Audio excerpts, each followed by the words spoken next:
Bismillahirrahmanirrahim. Wassalatu wassalamu ala Rasulillah wa ala alihi wa sahbihi wa man wasalla wa wala. Subhanaka la ilma lana illa ma 'allamtana innaka antal alimul hakim wa la hawla wa la quwwata illa billahil aliyyil azim. Terima kasih pada Ustaz Asfarani, seterusnya pada Ustaz Asrul, Ustaz Arifah, seluruh barisan jurulatih daerah, Ustaz Azizan, dari SMK Pekalan Lebaiman, dan juga seluruh guru-guru pendidikan Islam bagi daerah Kuala Muda. Okey, boleh lagi tak pergi ni? So insyaAllah saya tak akan ambil masa yang lama. Cuba untuk soalan ataupun slot yang kedua berkaitan dengan Kebat 2.0 ni, saya rasa tuan-tuan kena berikan sedikit perhatianlah supaya kita faham dan kita boleh apply kepada anak-anak pelajar kita di peringkat sekolah, khususnya bagi tahun 2025 ni yang kita jangkakan perubahan akan berlaku secara mendadak. Sama ada kita nak akan dapat soalan itu 50% ataupun tidak lagi bagi Kebat, tapi dia akan menuju ke arah itu. Tuan-tuan yang dikasihi dan dirahmati Allah SWT sekalian, so slide yang kami bentangkan ini adalah daripada perkongsian Ustaz Muhammad Sofi lah, dan saya ada sedikit tambahan dan juga kita buat pemurnian lah supaya tuan-tuan mudah faham. Tuan-tuan yang dikasihi dan dirahmati Allah, so kita nak bincang hari ini apa? Kita nak bincang hari ini untuk pengetahuan tuan-tuan adalah Kebat 2.0. Okay. Kebat ni apa? Kemahiran berfikir aras tinggi ataupun juga dikenali dengan HOTS, High Order Thinking Skill kan. Itu adalah benda yang telah lama kita dapat, tapi pemerkasaan Kebat ini berlangsung secara soft landing, sikit. Dan makluman tuan-tuan juga, bermula pada tahun 2027, okay, kita akan menggunakan buku teks baharu bagi tingkatan 1, kemudian tingkatan 2 sampailah SPM. Ini yang sempat saya hari ini taklimat dululah, ataupun bengkel penilaian buku teks terbaharu. Okay.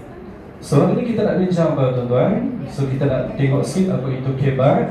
Secara tak langsung ini tuan-tuan, kita nak sentuh ada 5 benda saya nak bagi pada tuan-tuan berkaitan dengan Kebat ini supaya kita mudah faham apa maksud, kepentingan dia, dan mengapa kita nak perlu kuasai Kebat ni, khususnya kepada anak-anak kita. Yang kedua, apa bentuk soalan Kebat, bagaimana soalan konsep Kebat ini di-apply. Ada 3 benda iaitu kita nak sentuh nanti, iaitu transfer knowledge, kemudian critical thinking dan juga problem solving. Kemudian kita nak tengok ciri-ciri item pada soalan dan konstruk, 3 konstruk yang akan kita gunakan dari 4 konstruk yang diberikan ataupun diterangkan kepada Ustazah tadi. Dan last kali kita nak test tuan-tuan sikit lah, tuan faham atau tidak kan. Okey, boleh tak tau? Saya ada sikit. Okey, so Kebat apa? So Kebat macam biasalah. Okey, ini adalah kemahiran berfikir aras tinggi, High Order Thinking Skill yang kita gunakan. Ni tak apalah, Edward di Bono ni tak apalah. Penting sekali tuan-tuan, dia menggunakan kemahiran kognitif kita lah, minda kita, bukan kita tuan-tuan. Anak-anak, macam mana kita nak didik anak-anak murid kita ni supaya mereka ni menggunakan minda yang Tuhan Allah Ta'ala kurniakan, supaya mereka boleh menyelesaikan 3 perkara yang saya sentuh tadi. Okey, saya lanjutkan sikit tuan-tuan. Okey, kemahiran kognitif. So benda ni berkait dengan analisis, sintesis, menilai dan juga menghasilkan idea yang baharu. Kan ibarat apa tuan-tuan? Kita ajak buat OT lah di dalam kelas. Kita supply kat mereka tepung, bagi yeast kat mereka, ajak hatu. Kan? Balik keluar sekali, kalau dia boleh buat yang tu je, dia ingat. Kalau dia cuma ingat dan faham, itu belum dikatakan menguasai kemahiran Kebat. Dia tak sekadar mengingat dan memahami. Sebab nanti kita akan tengok kan dalam aras taksonomi Bloom, ada 7 ataupun aras pentaksiran. Okey. Ini aras tinggi tak apalah. Okey. Kita cuma akan menyelesaikan masalah, membuat keputusan dan juga berupaya mencipta sesuatu yang baharu ini dalam konteks subjek yang lain, tuan-tuan. Okey. Saya lanjutkan sikit. Okey. Kenapa kita kena ajak anak-anak murid kita menguasai kebat? Okey, yang pertama, tuan-tuan, supaya kita ni dapat memberikan kepada mereka bagaimana nak mencari jawapan kepada sesuatu masalah yang terkandung dalam mata pelajaran. Maksudnya apa, tuan-tuan? Kalau biasanya kita ajar A, B, C, kan, 1 campur 2 dia akan jadi 3. Sampai satu tahap, tuan-tuan, dia belajar, dia menguasai kebat ni, dia akan boleh olah soalan dan juga dia boleh mendatangkan satu benda yang baharu walaupun di luar daripada konteks itu. Kemudian dia juga menyelibatkan apa, tuan-tuan? Menjaga proses pemikiran murid melalui perbincangan, penyoalan, penyelesaian masalah. Dan daripada benda itu, tuan-tuan, dia akan berjana ataupun generate idea yang baharu mengikut jenis soalan yang ditanyakan. Okey. Kenapa perlu konsep kebat? Sebagaimana yang saya sebut tadi, 50% soalan insya-Allah akan mungkin akan bermula pada tahun ini. Mungkin kita katakan 50, mungkin kalau tak 50 mungkin jadi 40, kan? Ataupun 30. Setakatlah soalan itu ada naik 8 kan, tuan-tuan, kan? Kalau 50% soalan akan naik dalam kebat bagi tahun 2025, maksudnya apa, tuan-tuan? Soalan 1, 10 markah dia akan gunakan untuk respon terbuka, kan? Respon terbuka ni kita tengok dalam item tadi lah. Item ni apa, tuan-tuan? Istilah ni item ni apa? Soalan. Kalau instrumen, lembaran. Okey, lembaran soalan-soalan yang digabung dan melengkapkan satu sama lain lah, kan? Kemudian bila benda ni, tuan-tuan, bila kita nakkan katakan 50%, soalan 1 tu 10 ataupun 20 markah. Kalau 50%, 10 markah untuk respon terbuka dan terhad dan berstruktur, dan 50 lagi soalan, 10 lagi markah, tuan-tuan, untuk kebat. Sekali kita tengok macam mana dia nak jadikan soalan itu 10 markah. Okay. Lagi yang ni merangsanglah, tuan-tuan, perkembangan intelektual murid tahap dan seterusnya lah. Okay, saya lanjutkan sikit lagi, ya. Okay. Cara menggunakan kemahiran berfikir high order untuk jawab, tidak setakat mengingat semula, berfikir secara mendalam. Okey, tak apa. Okey, ini kita tengok, tuan-tuan. Ini adalah kita panggil aras pentaksiran lah, kan? Kalau saya tanya tuan-tuan, okey, bila ditanya tuan-tuan tentang kurikulum, dia merujuk kepada apa? DSKP, pandai kan? Dokumen, standard, kurikulum dan juga pentaksiran, kan? Satu lagi, buku teks. Itulah kurikulum. Soal juga sekarang, mana buat dulu? Buku teks dulu kan, di SKP dulu? Di SKP dulu, kan? Okey, disediakan di SKP dulu, kemudian barulah dibuka tender ni kepada siapa yang boleh buat buku teks. Maka terhasillah buku teks. Lalu dibuatlah grup sana, grup sini, 3 atau 4 grup yang boleh menghasilkan buku teks contoh pendidikan Islam. Maka yang terbaik sekali akan dipilih dan mereka lah yang akan dapat tender buku teks. Okey. Kita nak bila kita sentuh tentang kemahiran berfikir ni, tuan-tuan, kita rujuk kepada aras taksonomi belum lah. Yang lama adalah taksonomi yang asal, yang latest punya ni adalah semakan ni. So aras yang rendah bermula daripada pelajar boleh mengingat dan juga memahami, kan? Tu kita panggil yang rendah. Kita nak bincang ini aras tinggi. So aplikasi yang pertama, yang kedua menganalisis, yang kedua, yang ketiga adalah menilai. Yang atas sekali itu tak ada lagi dalam subjek pendidikan Islam sebagaimana yang disebutkan oleh Ustaz Sofi lah. So sampai ke tahap aplikasi, analisis dan juga menilai. Inilah 3 konstruk yang akan kita bincangkan pada petang ni. Okey. Okey. Tengoklah konsep soalan kibat. Biasanya soalan kibat ni ada 3 benda yang kita kena highlight lah. Okey. Pertama dia adalah transfer knowledge, yang kedua adalah critical thinking, dan yang ketiga adalah problem solving. Tuan-tuan tahu kan? Macam mana nak pindahkan transfer knowledge ni, maksudnya apa tuan-tuan? Pelajar ni kita dah ajar, okey? Dan pelajar, pengingatan memerlukan pelajar ingat semula apa yang dipelajari. Manakala penggunaan pula bukan setakat memerlukan pelajar untuk ingat, tetapi juga untuk make sense dan juga menggunakan apa yang telah dipelajari dalam kehidupan seharian. Pelajar boleh apply ilmu yang kita ajarkan kepada mereka tersebut dalam konteks yang baharu. Okey, baharu maksudnya apa? Yang belum lagi diajar. Kan ini kita bagi sebagai apa? Sebagai satu khodiah yang barulah kita ajak dalam kelas macam ni. Tapi ilmu yang kita ajak dalam kelas itu, dia boleh apply dalam konteks yang lain di luar daripada kelas yang kita ajar, dan juga dalam konteks yang juga yang baru.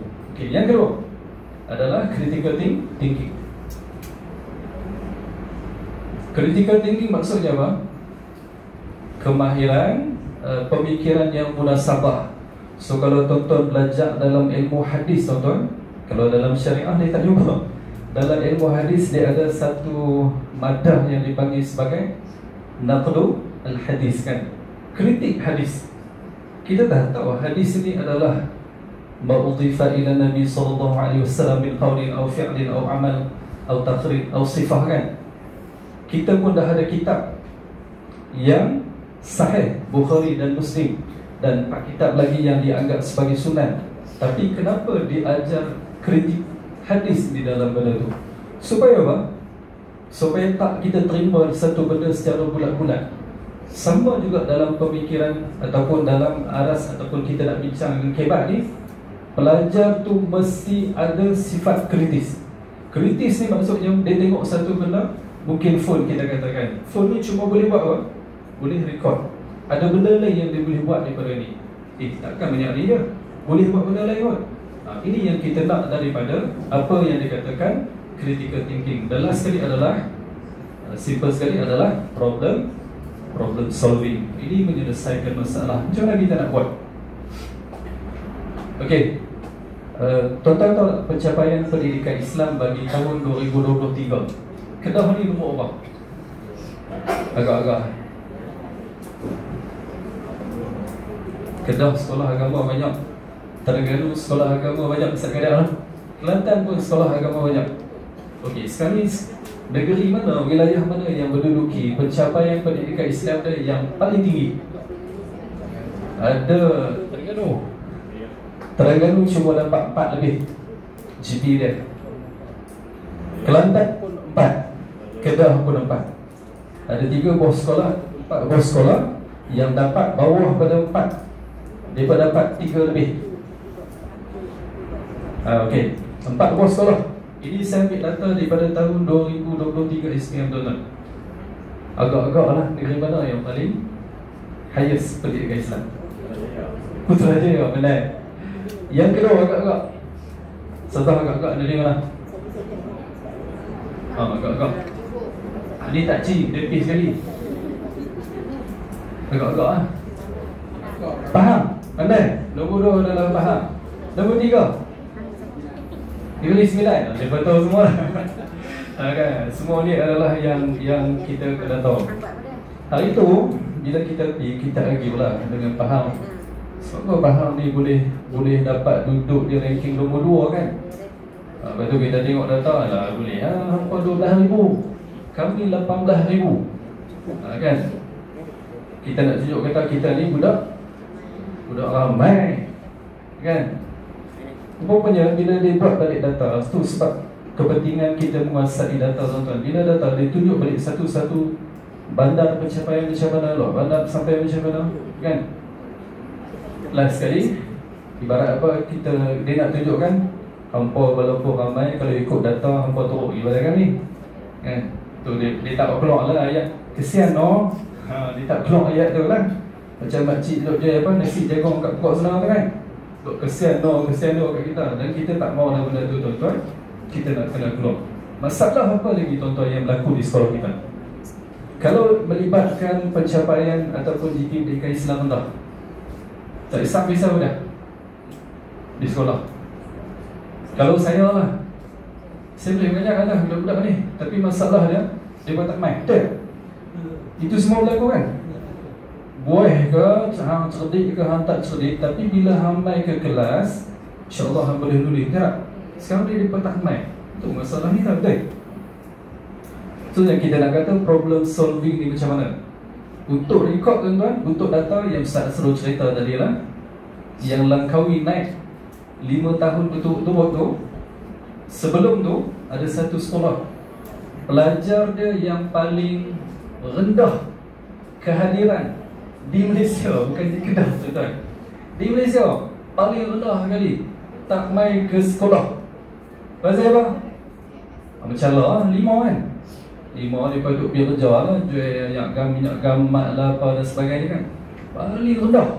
Tapi tuan-tuan, latest sekolah itu mencatat keputusan yang begitu memberangsangkan dan meningkatkan GP. Langkawi naik 5 tahun betul-betul. Bukan nak kata KM ni leceh tak, tapi saya nak sebut problem solving ada di mana-mana.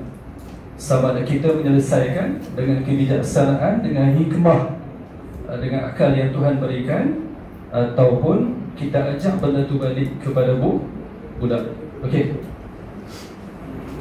Okey. Kita tengok sini tuan-tuan. Ciri-ciri soalan kebat. Yang pertama, dia akan ada stimulus. Okey. Saya terkongsi yang ni jelas Yang kedua, pelbagai aras ataupun tahap pemikiran. Kemudian konteks bukanlah lazim. Maksudnya apa? Dia menggunakan situasi baru untuk menggalakkan murid berfikir. Mudah cerita, benda ni tak ditanya apa yang dah ada di dalam buku. Dia akan tanya, dia akan ambil fakta daripada buku, kemudian disuruh selesaikan mengikut kefahaman dia untuk qaziah yang baru, wakil yang barulah kita belajar kan. Kan kita belajar dalam apa dia ni, hukum pun boleh berubah kan. Siapa yang mengaji syariah dia tahu kan, hukum pun boleh berubah, apatah lagi suasana ini berubah. Al-ahkam yatabayyaru bitaghyiri al-azminah wal amkinah kan. Itu yang kita nak kan. Kemudian situasi sebenar yang mencabar dalam kehidupan. Kita dok ajak dalam buku simple, tapi yang berlaku di sekeliling budak apa dia? Isabit, ketum, betul tak? Kan, kemudian penyebaran maklumat yang palsu. Yang tu kadang-kadang tak banyak dalam buku, tapi itulah soalan yang ditanya yang berkait dengan konteks dan juga autentik. Autentik merujuk kepada tuan-tuan, bila kita nak guna stimulus katakan, tak boleh kita suka-suka hati muka seseorang. Tak boleh suka-suka hati kita nak reka fakta yang bukannya disahkan. So bila kita nak buat sesuatu, mesti kita ada sebutkan ini daripada mana, contoh berita harian, tarikh berapa kan. Kemudian tak boleh menyentuh sensitiviti sebahagian pihak ataupun segolongan orang yang tertentu. Okey, kita tengok sekian. Stimulus, yang ditahu kan, simple, saya tak perlu sentuh. Kemudian ni okey, langkah pembina item, tentukan konstruk dia. Yang mana satu, yang tiga kita nak sebut tu. Yang kedua, jenis item yang mana satu kita nak sebut tadi, gabungan ke, terhad ke, terbuka ke. Yang ni tuan-tuan jelas item ni. Item ni ada tiga jenis lah kan, respon terbuka, terhad dan juga struktur. Struktur ni macam ni lah.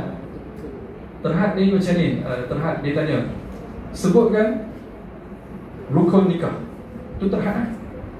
Okay, terbuka, nyatakan hikmah perkahwinan. Betul tak? Itu adalah terbuka. Berstruktur, dibagi satu pernyataan stimulus di atas.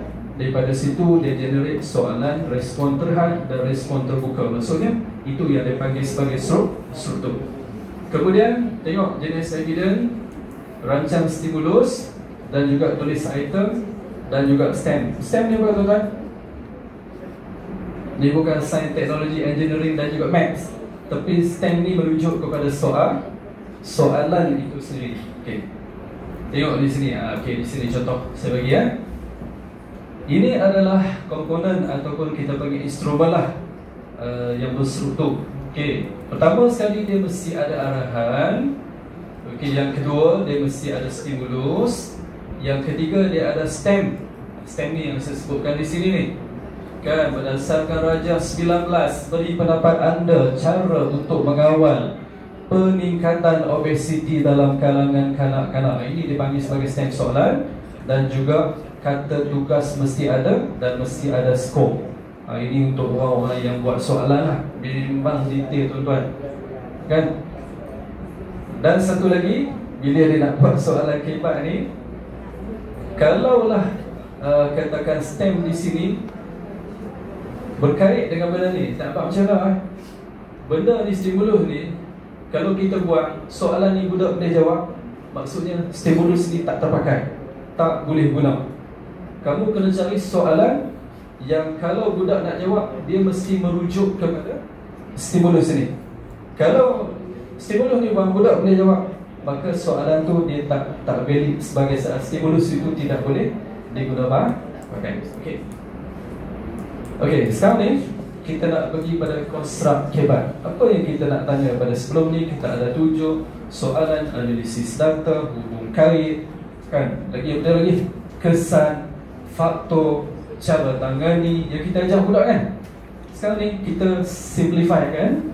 Nanti bila ajar budak, kita cuma akan menggunakan 3 daripada 4 konstruk ini. Okey. Yang pertama adalah aplikasi, yang kedua adalah analisis, dan yang ketiga adalah menilai. Mencipta kita tak guna. Ni kalau subjek sains dan sebagainya tu bolehlah kan? Okey. Dan ini yang diberikan kepada kami lah daripada JU Kebangsaan dan juga panel penggubah soalan. 50% soalan kebat dalam peperiksaan SPM. Bila tahun ni ke? Tapi kita tanya tahun ni ke? Standby kita kena. Maksudnya apa? Memang kita kena standby. Kalau tuan-tuan tak standby, punah ranah lah kan? So kita ambil inisiatif untuk membentangkan perkara ni kepada tuan-tuan. Dan pemarkahan dia 2 markah, 4 markah. Tu tengok tu, setiap bidang ada 10 markah untuk soalan kebat. Maksudnya apa? Kita ada contoh soalan 1 Al-Quran, kemudian kita ada hadis, kemudian kita ada jawi kan? Dan benda tu yang kita kata KPKK tu akan disimplifikan dalam soalan yang dipanggil sebagai respon terbuka dan juga terhad. 10 markah lagi, semua akan pergi kepada kebat. Tuan-tuan rasa benda ni memudahkan pelajar kita ke atau menyusahkan pelajar kita?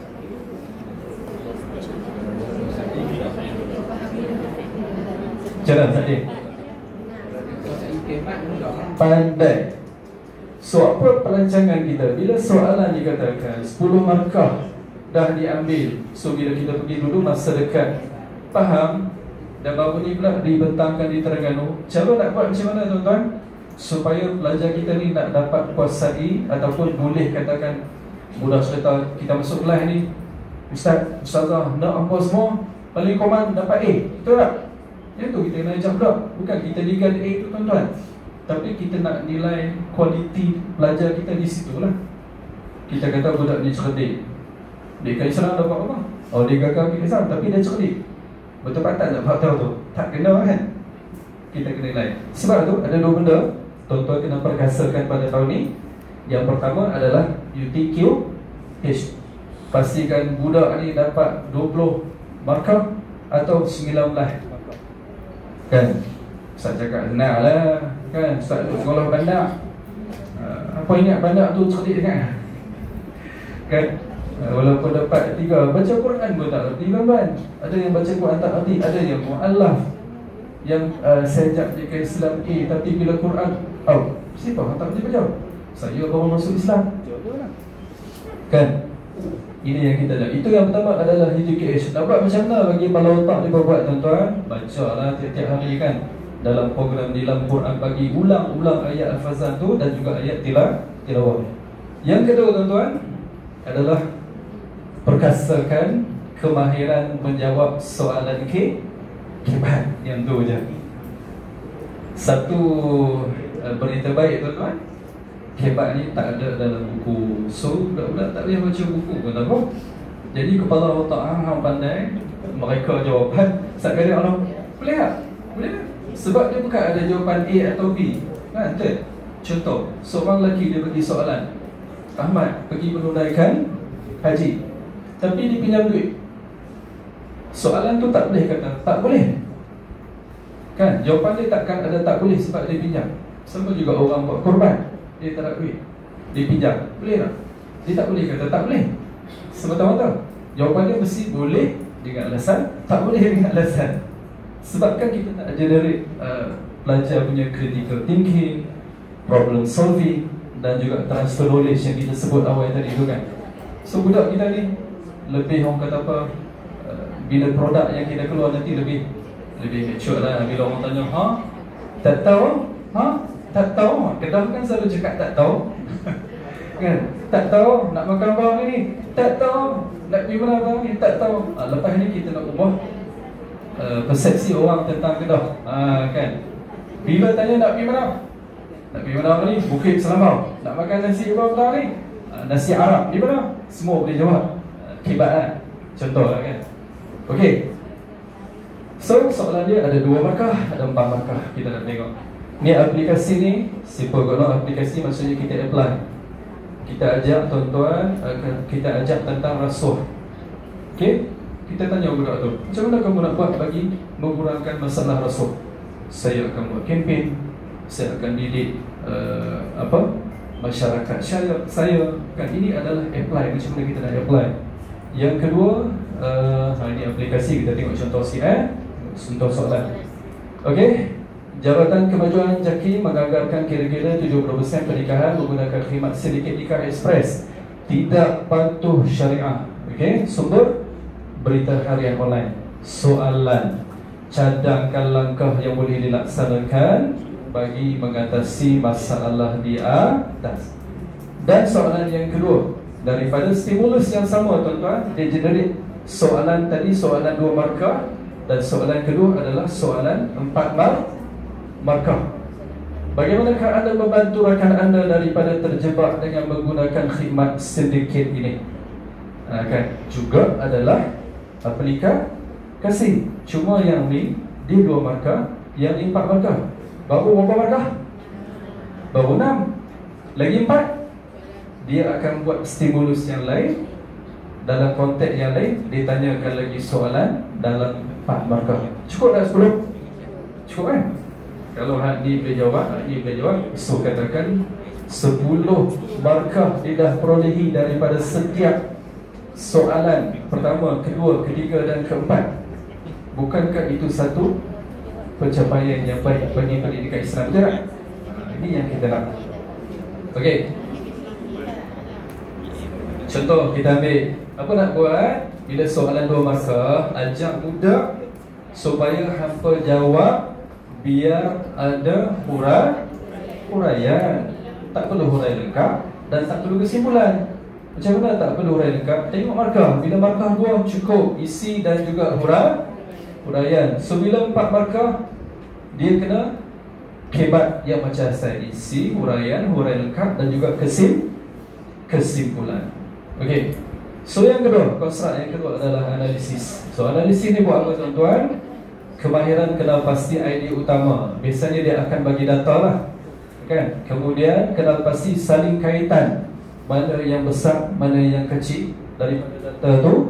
Dia pelajar ni akan dapat kuasai, kita katakan, kemahiran mengenal pasti susunan yang sistemik mengikut urutan atau struktur. Kita tengok contoh soalan.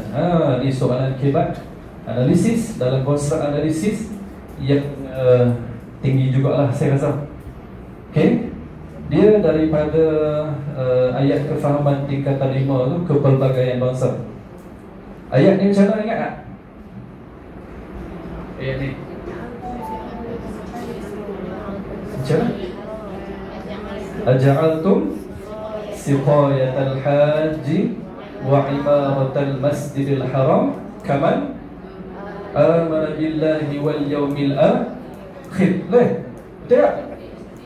Kan? Ini kisah apa? Orang yang berjihad, orang yang bagi makan, orang makan minum di Masjidil Haram masa musim haji, tak sama pahala dia, darjat di sisi Allah dengan orang yang berjihad di jalan Allah. So tengok daripada tajuk tu, macam mana dia diberi stimulus pernyataan Madinah menjadi sebuah negara yang aman dan damai di bawah pemerintahan Rasulullah SAW. Walaupun pada ketika itu ada pelbagai kaum Islam, Madinah, Yahudi, Bani Quraidah, Nazir dan juga Qainuqa dan juga Kristian, golongan musyrikin. Ada 3 masyarakat majmuk lah kita katakan. Soalan dia tengok, dia tanya macam mana, jelaskan perbezaan antara kaum musyrikin Mekah dan juga musyrikin Madinah terhadap kepimpinan Rasulullah. Tu dia agak-agak budak kita boleh jawab. Dia nak jawab apa? Cuba jawab. Dalam menjawab soalan ni saya ringkas maksudnya kita ajak budak, mungkin benda ni berkait dengan tajuk 3 kata 3 kan, dan juga sebahagian tajuk 3 kata 5. Kita dah tahu bila Nabi duduk di Mekah, orang Mekah sepak dah kan. Lepas tu dia kena baling dengan najis, dibulau, diusir kan dan sebagainya. Tapi bila dia duduk di Madinah, orang alu-alu kan. So sikap dia berbeza berdasarkan penerimaan orang Mekah dan juga orang Madinah. Tengok jawapan dia. Musyrikin Madinah menghormati Rasulullah sebagai pemimpin, manakala musyrikin Mekah memusuhi dan menentang Rasulullah. Cukup setakat tu dapat 2 markah bagi kebat, 2 markah tadi. Okey, selanjutnya last adalah menilai. Okey, menilai ni maksudnya dia bagi satu kita panggil kita bagi kenyataan ke, gambar rajah ke, kan, yang kita bagi sebagai stimulus lah. Dan daripada stimulus tu, soalan ni adalah menghendaki kita supaya inquiry, mengkritik, memberikan hipotesis, memberikan justifikasi ataupun bahasa mudah kita sebut hujah. Apa hujah anda kan? Dan last sekali adalah memberikan refleksi ataupun pertimbangan. Okey, kita tengok dalam konstruk yang ketiga, iaitu menilai. Okey, soalan daripada akidah Allah Subhanahu wa taala bersifat Ar-Rahim. Tuan-tuan nak snack lah? Sabar Rifah. Sebab jadi kita share kot nanti loh. Tapi insyaAllah kita share kat tuan-tuan sini lah. InsyaAllah kita bagi. Sebab benda ni kita dapat kebenaran daripada tuan pemilik dia. Dan tuan pemilik dia bagi ya. Kita pun buat simpan kan.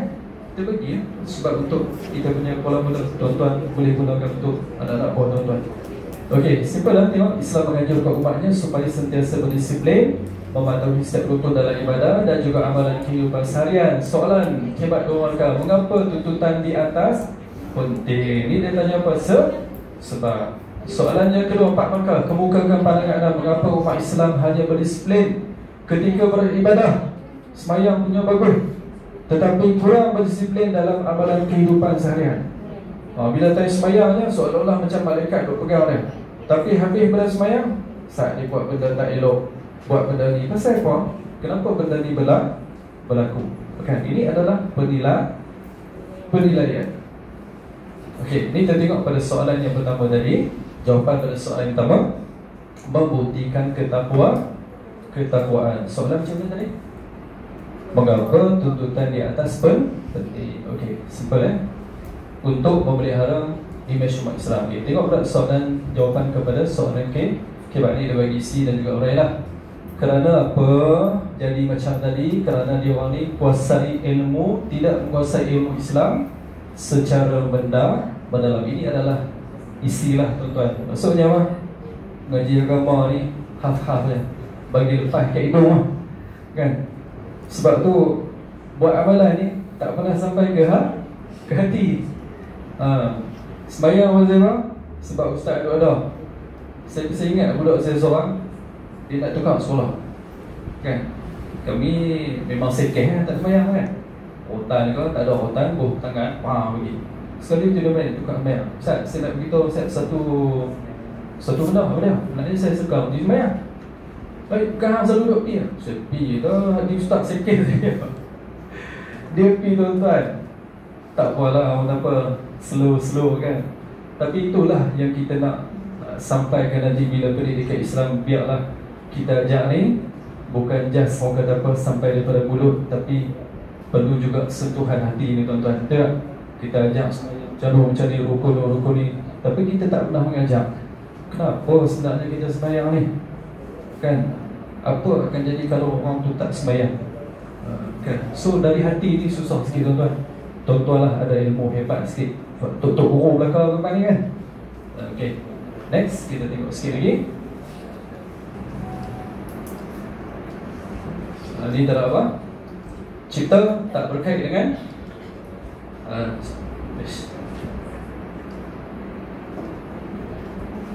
mencipta ni tak berkait dengan subjek Islam lah. Okay, tuan-tuan faham tak? Faham tak? Kita nak tengok kan, faham tak faham? Saya pun bukanlah faham semua kan, saya cuma menyampaikannya. Okay, ada tuan-tuan ni, Ustaz-Ustaz ni yang lebih faham daripada saya, daripada pendengar yang saya sampaikan. Okay, tengok sikit soalan ni tuan-tuan. Ini soalan yang kami buat lah hari tu. Belakang tu tak tahu nampak ke tak lah. Okey, tak apa. Saya baca soalan. Ada bengkel tak kat ni bang? Bengkel sekali saya buka yang full screen. Ni kita tengok CP dulu lah. Saya baca, tuan-tuan sebut ini konstruk mana? Nilai ke, aplikasi ke, ataupun analisis. Okey, saya baca soalan ya. Okay, gambaran menunjukkan jangan sebar berita palsu melalui media sosial. Ini adalah kita panggil sebagai stimulus pandai. Okay. Kini terdapat banyak penularan berita palsu di media sosial. Soalan, mengapa media sosial menjadi punca utama penyebaran berita palsu? Soalan ini merujuk kepada konstruk. Mengapa? Pasal apa? Jawab lah. Menilai. Okey. 2. Cadangkan cara menangani penularan berita palsu di dalam kalangan masyarakat hari ini.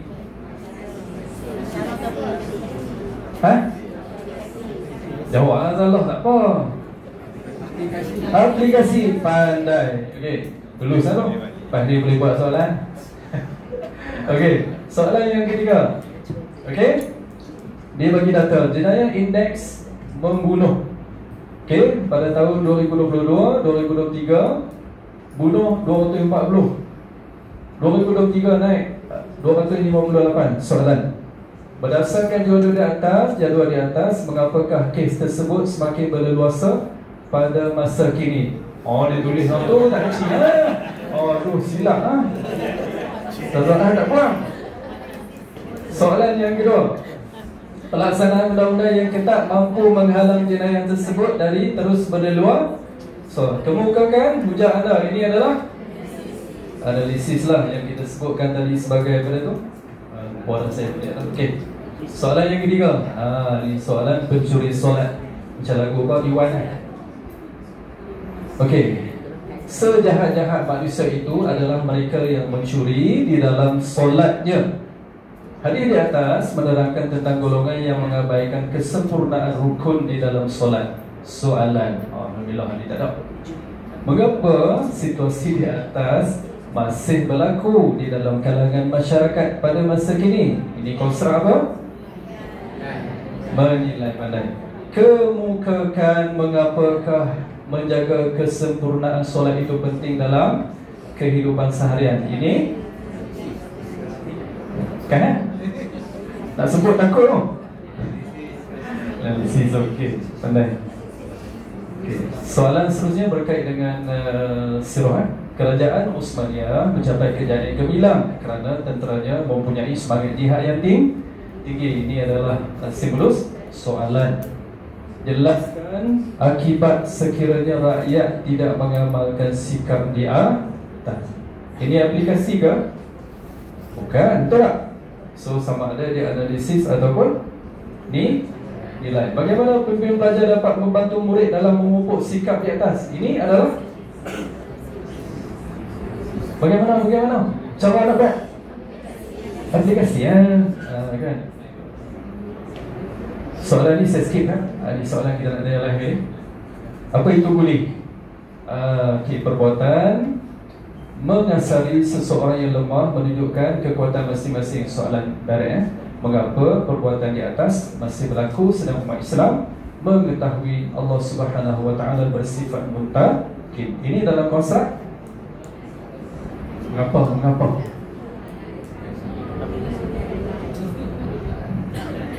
mengapa? Nilai. Jadi sibuk balik. Mengapa pada pandangan anda bagaimana kefahaman terhadap nama Allah boleh menangani isu di atas? Jadi simpellah, ini adalah aplikasi. Apa kita nak buat, apa pelajar nak buat, itu adalah aplikasi. Okey. Ini soalan yang saya buatlah dan juga kami buat dulu. Soalan yang tadi. Tonton try jawab. Ini arah tinggi juga. So data diberikan stimulus 3 isu utama: kewangan, gangguan pihak ketiga, penderaan fizikal dan mental. Paling tinggi kewangan, yang kedua adalah 65 gangguan pihak ketiga, kes perceraian di Malaysia, dan paling rendah adalah penderaan fizikal dan mental. Kemudian data yang diberikan lagi, bilangan keseluruhan perceraian menurun daripada tahun 2016 ke 2017.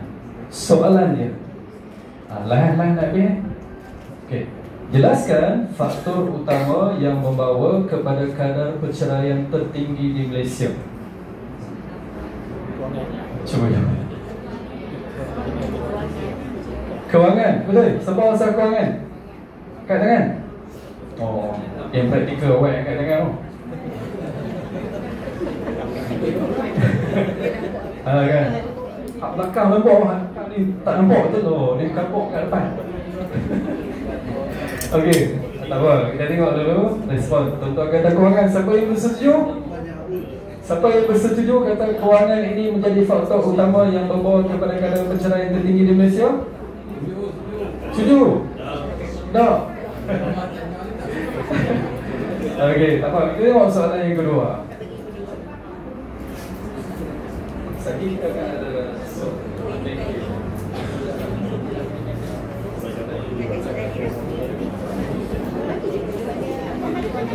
okey, soalan yang kedua. Huraikan kesan perubahan kadar perceraian tahun 2016 berbanding tahun 2017 terhadap institusi kekeluargaan di Malaysia. Oh, data ni baca kena baca 2-3 lapis ni. Tonton beruntung tau. Main pukul 2 balik pukul 4 setengah. Settle. Kan? Kebat. Ustazah Solihah 5 kali dia pergi bengkel. Oh nak kat kami pergi 2 hari. Bolehlah. Tonton ni kira jenis one ni kan. Guru-guru yang 3 jam settle semua. Hak Ustazah pergi 5 hari tu. Kan? Okey. Huraikan kesan perubahan. Contoh kes katakan macam ni. Kalau kita bagi kat pelajar, sebab ni aras tinggi ni, kan? Dia higher level naik dah ke bawah. Bila soalan di sini dia tanya faktor utama yang membawa kepada kadar perceraian tertinggi di Malaysia. Pertama, saya nak sentuh tentang stimulus, function tak function. Kalaulah kita sebut soalan ini, saya buang benda ni, budak boleh jawab tak? Tak boleh, betul? Maksudnya stimulus ini berfungsi dengan baik.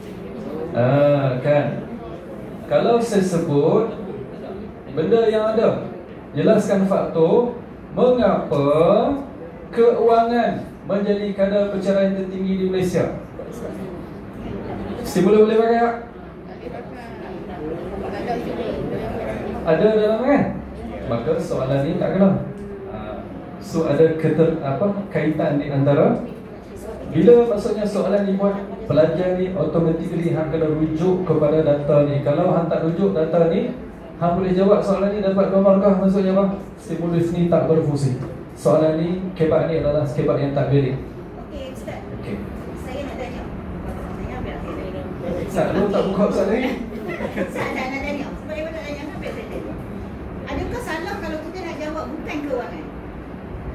Maksudnya? Kebak ni. Adakah salah kalau jawapan kita sebab dia kata faktor utama kan? Okey. Adakah salah jawapan tu tadi pakai jawab tadi kewangan kan? Okey. Sekarang kita tak mau jawab kewangan, kita nak ambil pihak ketiga. Adakah jawapan kita dikira salah ataupun betul untuk kebak? Okey, soalan pertama. Soalan yang kedua, saya kumpul. Saudara tak mau buka soalan, saya buka soalan. Saya tak boleh jawab, saya suruh dia jawab. Soalan ada? Okey, tak ada lah. Saya faham. Saya lepas ringkaskan tuan-tuan. Okey, yang pertama, yang menjawab soalan, katakan faktor utama tadi adalah kewangan tu dia dah salah. Kalau disebut pihak ketiga ke, meter pun salah. Sebenarnya dia nak tanya, kenapa kewangan ini menjadi faktor yang utama? Kita tengok jawapan.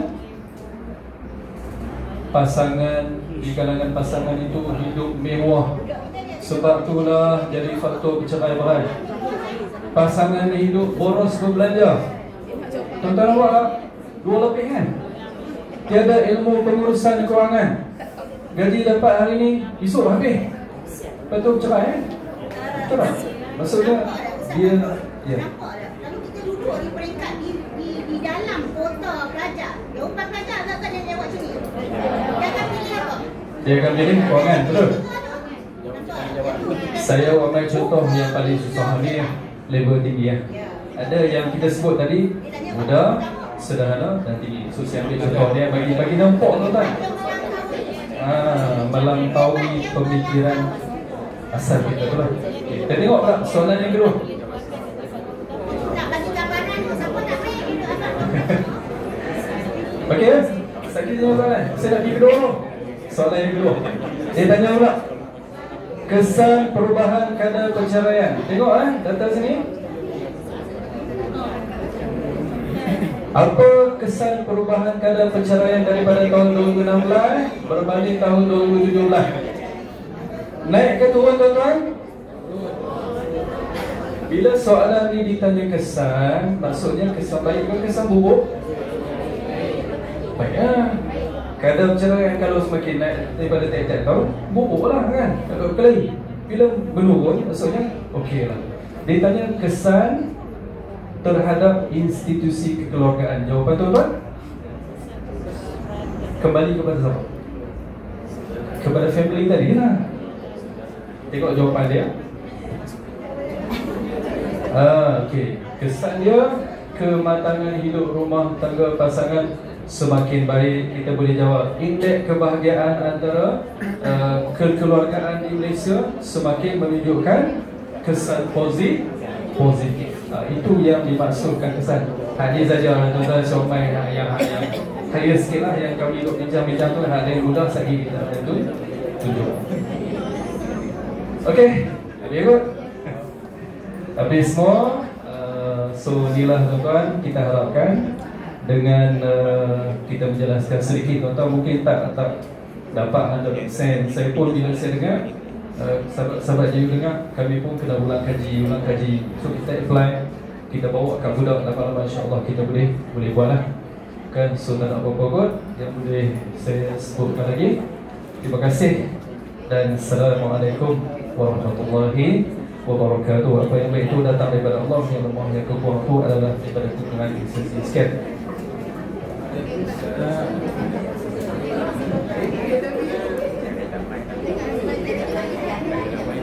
Tadi